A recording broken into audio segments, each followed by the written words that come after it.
Hi everyone, another community group video update for you, recapping Sunday's Bible talk we just had from Luke chapter 19, verses 28 to 44. In that passage, we saw Jesus entering Jerusalem, the long-awaited King of God's people coming back.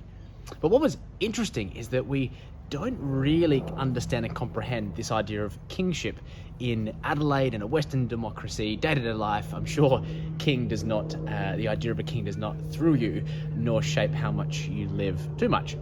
So I asked the question, what's the portrait of a king? And that was in fact the title I gave the talk. What do we imagine when we hear the word king?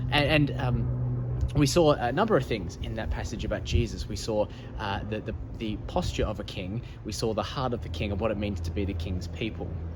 In this particular passage, as you work through it, you notice it's dripping with Old Testament references too, to show the continuity between the kings of the past in Israel's history, how Jesus fulfills them, but not just fulfill them, but kicks it out the park. He is the king par excellence. I mean, he's a king who's not just distant and aloof, a bit like our monarchy is sometimes. He's a king who came into our world to rescue and redeem it, to save us from our sin, to bring us into his own kingdom. And we explored what that means, and we saw how not only is Jesus the humble king coming on a donkey, but he's coming to bring peace. He's the peaceful king.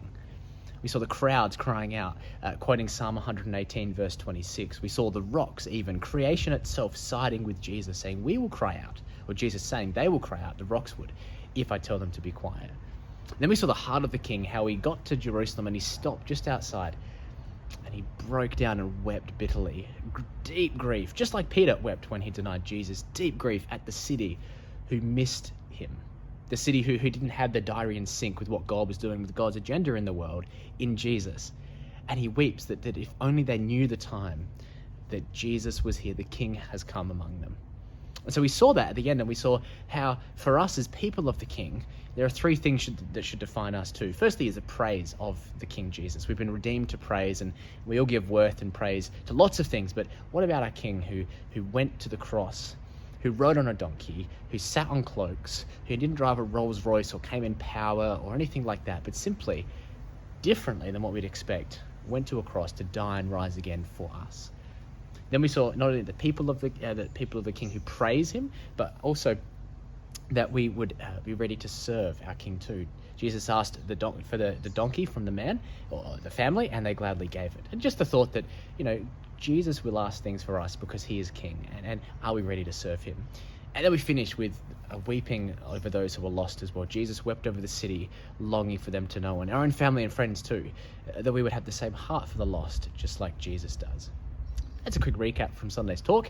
Kick it around in your group. What do you see? What do you notice? And why not spend some time praying and thanking God and praising him that he is the king, that he's the king of your life, and that he would become the king of those whom we know as well. That's it from me. Have a great community group week this week and enjoy exploring the idea of kingship and Jesus. See you soon.